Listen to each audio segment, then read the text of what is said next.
Hello दोस्तों, नमस्कार। स्वागत है आप सभी का राहुल सर एक नई शुरुआत के ऑनलाइन प्लेटफॉर्म पर।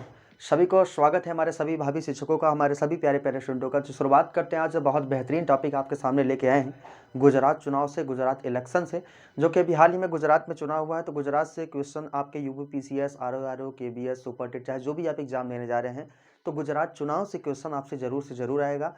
तो फुल डिटेल में गुजरात के बारे में चीज़ों को हम बताएंगे, कितनी सीटें मिली हैं, कितनी बीजेपी को मिली, कितनी आप पार्टी को मिली, कितनी कांग्रेस को मिली है, इन सब सीटों के बारे में फुल डिटेल में चीज़ों को हम बताएंगे। तो हमारे सभी प्यारे स्टूडेंटों को नमस्कार, मैं राहुल सर। शुरुआत करते हैं आज बेहतरीन टॉपिक आपका गुजरात चुनाव। तो देखिए, गुजरात चुनाव की अगर हम बात करेंगे तो अभी हाल ही में देखते हैं गुजरात चुनाव अभी हुआ है।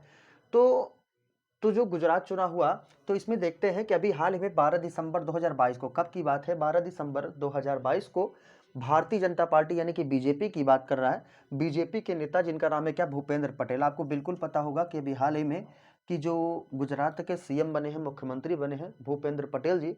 और भूपेंद्र पटेल ने कहाँ पर भैया, गांधीनगर में, गुजरात का गांधीनगर स्थान है। और गांधीनगर में लगातार दूसरी बार गुजरात के सीएम पद की क्या की है, अभी हाल ही में शपथ लिया। तो दूसरी बार इन्होंने शपथ लिया सीएम पद के, जिनका नाम क्या है, भूपेंद्र पटेल। ठीक है, इतना आपको पता चल गया।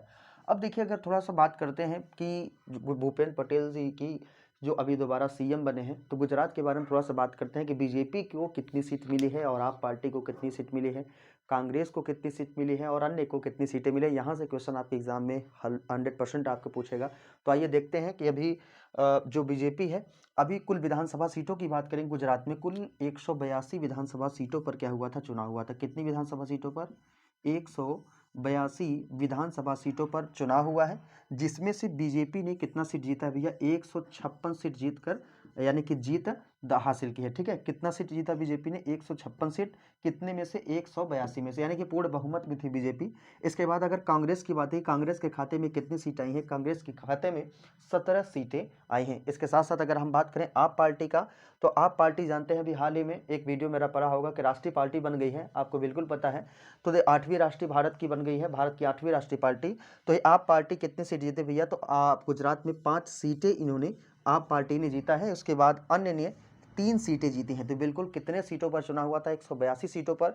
बीजेपी 156 सीट, कांग्रेस 17 सीट, आप 5 सीट और अन्य 3 सीटें, यानी कि हासिल किया है। ठीक है, तो इतनी बातें आपको पता चल गई। अब देखिए, थोड़ा सा हम बात करते हैं कि जो बीजेपी कुछ पार्टी की बात करें, अभी देखिए गुजरात चुनाव हुआ है। गुजरात चुनाव में तो एक, गुजरात चुनाव की अगर थोड़ा सा हम बात करेंगे, तो गुजरात आप देख लीजिए, गुजरात राज्य की ही स्थापना आपकी कब हुआ था, 1960 में। गुजरात राज्य की जो स्थापना हुआ था, ये आपका कब हुआ था, 1960 में गुजरात राज्य की क्या हुई थी, स्थापना हुई थी।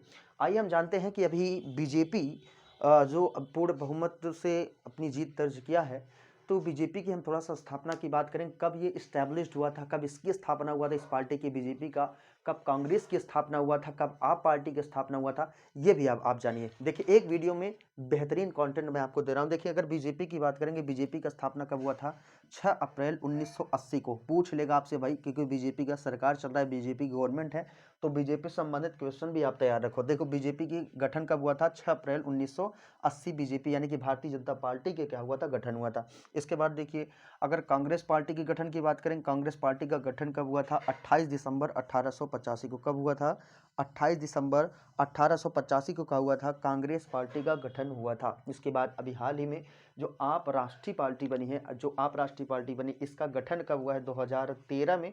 बिल्कुल आपको पता हो, बहुत तेजी से ग्रो करने वाला ये पार्टी है, यानी कि जो राष्ट्रीय पार्टी का दर्जा इसे मिल गया है। ठीक है, तो ये रही थोड़ा सा गुजरात चुनाव के बारे में कुछ बातें। अब थोड़ा सा बीजेपी के बारे में और बातें कर दें कि जी बीजेपी जो पार्टी है, जो भारतीय जनता पार्टी है, इसके दल अध्यक्ष कौन है इस समय, पार्टी अध्यक्ष, दल अध्यक्ष कौन है, जेपी नड्डा जी। वर्तमान समय कौन है, जेपी नड्डा, ये क्या है, आपके दल अध्यक्ष हैं। लेकिन अगर आपसे पूछेगा कि जो आपका बीजेपी भारतीय जनता पार्टी है, इसके संसदीय दल अध्यक्ष कौन है, तो संसदीय दल अध्यक्ष कौन है वर्तमान समय पर, तो नरेंद्र मोदी जी क्या है, ये संसदीय दल अध्यक्ष है। इंपॉर्टेंट कर लीजिएगा, यहाँ से क्वेश्चन आपके एग्जाम में पुटअप कर सकता है। ठीक है, अब देखिए, थोड़ा सा बात करते हैं विधानसभा सीट की। तो अब विधानसभा सीट की बात करेंगे, तो विधानसभा सीट आपकी 182 सीट है, जिसमें से आचार्य देवव्रत, आपको पता होगा कि जो आचार्य देवव्रत जी हैं, ये क्या हैं, गुजरात के गवर्नर हैं, राज्यपाल हैं। और जो आचार्य देवव्रत जी ने गांधीनगर में पटेल जी को क्या किया है भैया, शपथ दिलाया है 18वें मुख्यमंत्री के रूप में। ठीक है, याद रखिए गुजरात के ये कैसे मुख्यमंत्री बने हैं, 18वें मुख्यमंत्री बने हैं, जिनका नाम क्या है, भूपेंद्र पटेल। याद करें, क्रम भी आपसे पूछ सकता है। ठीक है, अब देखिए थोड़ा सा बात करें, ये जो चुनाव करवाया था, जो इलेक्शन हुआ था, इसका इलेक्शन की जिम्मेदारी यानी कि कौन करवाया था भैया, चुनाव आयोग करवाता है विधानसभा चुनाव, है ना। कौन करवाता है भाई, चुनाव आयोग यानी कि इलेक्शन कमीशन करवाता है। तो इलेक्शन कमीशन की अगर हम बात करें चुनाव आयोग की, तो ये जो चुनाव आयोग है, ये संविधान के किस आर्टिकल में आपका बताया गया है, तो आर्टिकल 324 में क्या बताया गया, चुनाव आयोग की बातें किया गया। किसमें, आर्टिकल 324 में चुनाव आयोग की बात किया गया है। इसके साथ साथ हम थोड़ा सा बात करते हैं, इस समय बात चुनाव आयोग की आ गई है, तो इसमें थोड़ा सा और एक याद करिएगा, इस समय वर्तमान समय में जो आपके मुख्य चुनाव आयुक्त हैं, वर्तमान समय प्रेजेंट में अभी मुख्य चुनाव आयुक्त कौन है, तो राजीव कुमार जी क्या है, वर्तमान समय में मुख्य चुनाव आयुक्त हैं। इसके साथ साथ याद रखिएगा, क्रम आपसे पूछ सकता है कि जो राजीव कुमार जी हैं, किस क्रम की ये आपके मुख्य चुनाव आयुक्त हैं, तो 25वें क्या है आपके मुख्य चुनाव आयुक्त हैं। इनको भी क्या करना मेरे प्यारे भाई, आप याद कर लीजिएगा। ठीक है, अब देखिएगा थोड़ा सा बात आती है विधानसभा की। मैं बार बार आपसे बात कर रहा हूँ कि विधानसभा सीट आपका कितना है, 182 है। तो विधानसभा के बारे में आपको बता देते हैं। देखिए विधानसभा का चुनाव हुआ है, तो विधानसभा के बारे में थोड़ा सा मैं ऐसे डिटेल में चीज़ों को आपको बता दूं कि जो विधानसभा होता है, यहाँ पर क्या होता है, यहाँ पर राज्य का कानून बनाया जाता है। क्या किया जाता है, राज्य का कानून बनाया जाता है। तो इस राज्य का कानून क्या, अगर देखिए जो विधानमंडल की शुरू से देखते हैं थोड़ा सा, देखिए विधानमंडल की बात करते हैं, जहाँ पर राज्य का कानून बनाया जाता है उसको विधानमंडल कहते हैं। और जो आपका विधानसभा है, ये क्या है, विधानमंडल का निम्न सदन आपका कहलाता है। ठीक है, जैसे आप लोग संसद में देखते हैं, संसद का निम्न सदन आपका लोकसभा कहलाता है, ऐसे ही विधानमंडल का जो निम्न सदन है ये क्या कहलाता है, ये विधानसभा कहलाता है। ठीक है, और जो इसका उच्च सदन होता है ये क्या कहलाता है, आपका विधान परिषद कहलाता है। तो यही विधानसभा का चुनाव हुआ है, यानी कि ये निम्न सदन का चुनाव हुआ है।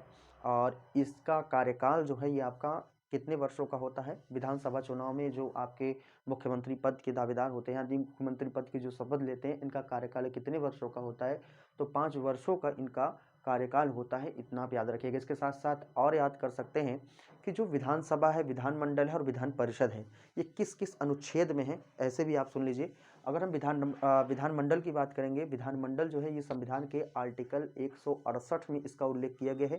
जबकि अगर विधान परिषद की बात करेंगे, जो आपका विधानमंडल का उच्च सदन है, ये संविधान के आर्टिकल किस में है, आर्टिकल 169 में है। जबकि 169 याद रखिएगा, 169 यानी कि आर्टिकल 169 में क्या है, आपका विधान परिषद है। इसके बाद जो विधानसभा है, यानी कि जो विधानमंडल का निम्न सदन है, ये आपका विधानसभा कहलाता है। तो विधानसभा संविधान के आर्टिकल 170 में क्या किया गया है, इसका उल्लेख किया गया है। तो ये रही आपकी गुजरात विधानसभा के बारे में जो अभी चुनाव हुआ है, इसके बारे में फुल डिटेल चीज़ें। आप स्क्रीनशॉट लेना चाहें तो आप ले सकते हैं। बेहतरीन कंटेंट है मेरे प्यारे भाई, इसको ज़रूर से ज़रूर आप पढ़िएगा। ये आपके सारे एग्जाम में UP PCS, RO KVS, super TET, चाहे जो भी आप एग्जाम देने जा रहे हैं, सभी एग्जामों के लिए बहुत ही महत्वपूर्ण है। सेशन को लाइक करिएगा, शेयर करिएगा, सब्सक्राइब करिएगा, लोगों तक फैलाइएगा। मिलते हैं आपसे नेक्स्ट वीडियो में ऐसे ही बेहतरीन टॉपिक लेकर, आपके राहुल सर एक नई शुरुआत की ऑनलाइन प्लेटफॉर्म पर। तब तक के लिए दोस्तों, जय हिंद, गुड बाय।